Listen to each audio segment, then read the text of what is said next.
गुरुजी, पिछली वीडियो में आपने ये बताया था कि अगर किसी के घर में भूत प्रेत बाधा है तो उसके क्या लक्षण हैं। आज आप ये बताइए कि अगर कोई व्यक्ति के घर में भूत प्रेत बाधा या उसके लक्षण है तो अपने घर में शांति और उनसे मुक्ति पाने के लिए वो क्या उपाय कर सकता है। ओम नमो काल कमाई कीजिए।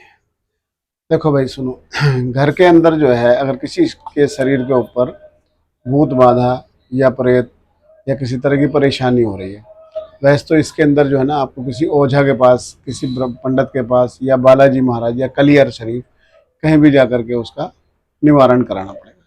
लेकिन अगर एट ए टाइम कोई खेल रहा है, परेशानी हो रही है, घर के अंदर दिक्कत हो रही है, तो आपने सबसे पहले क्या करना है, आपने सबसे पहले बालाजी महाराज को नमन करना है, काल कमाई का ध्यान करना है। और घर के अंदर जो गंगा जल है, अपना गंगा जल लें, गंगा जल लेकर के उसका मुंह धुलाएं, गंगा जल के छींटे मारें, उसको गंगा जल पिलाएं और बालाजी महाराज का ध्यान कराएं, तो उससे उसको सबसे पहले थोड़ा सा आराम मिलेगा।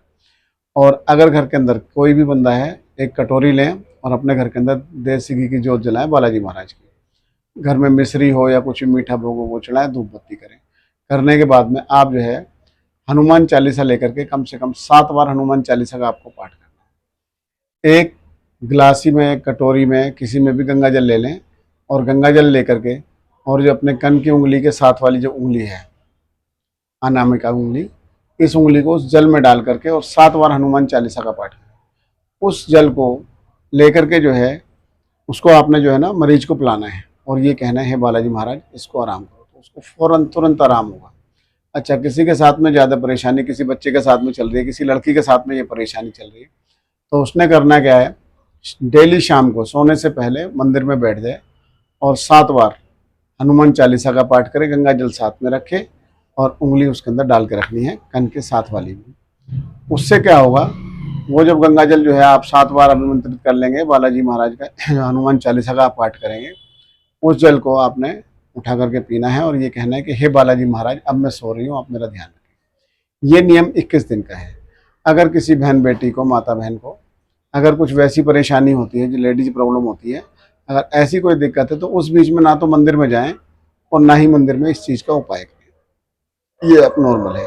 अब रही किसी बच्चे के साथ में, किसी बच्चे को जो है ना ऐंठन हो रही है, बुखार हो रहा है, उसको नज़र लग गई है, झड़पा गया है, हाय पड़ गई है, तो उसके लिए एक बहुत छोटा सा उपाय है कि आप जो है थोड़ा सा आटा लें, उसमें थोड़ी सी चीनी के दाने डालें और एक रोटी बनाएं, आधी कच्ची और आधी पक्की। ठीक है, उस रोटी को, आधी कच्ची को और आधी पक्की रोटी को तोड़ लें आधी बीच में से, और आधी रोटी तोड़ने के बाद आधी रोटी तो जो है उसके ऊपर से उल्टी तरफ उसमें सरसों का तेल लगाना है। सरसों का तेल लगा करके 7 बार उस रोटी को उसके ऊपर से उतार करके और जो है चौराहे पर रख दें। जो बाकी आधी रोटी जो बची है उसको गाय को या कुत्ते को दे दें। अगर रात को संभव ना हो सके तो सुबह के टाइम दे दें। ये रोटी आपने सिर्फ जो है वीरवार, शनिवार और मंगलवार को ही उतारनी है। अच्छा जी, तीसरा उपाय है। तीसरे उपाय के लिए है, मैंने आपको हनुमान जी का ये बता दिया।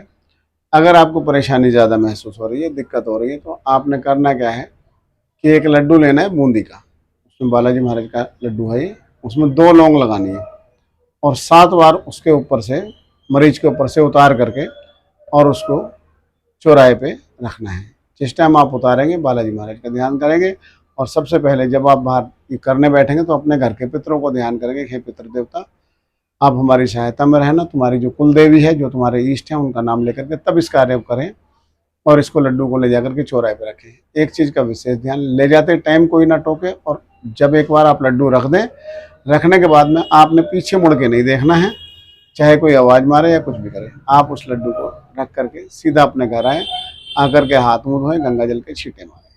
ये उपाय है। इस उपाय को करने से मरीज को तुरंत के तुरंत आराम होगा। और इससे ज़्यादा अगर बड़ी परेशानी है तो आपको किसी ना पंडित के, ओझा के, भगत के या किसी के पास भी जाना पड़ेगा, तब जा कर के इसके अंदर आराम होगा। ये छोटे छोटे से कुछ उपाय हैं, अगर आप इनको करते हैं तो आपको इसका आराम फ़ौरन मिलेगा। बोल काल कामाई की जय।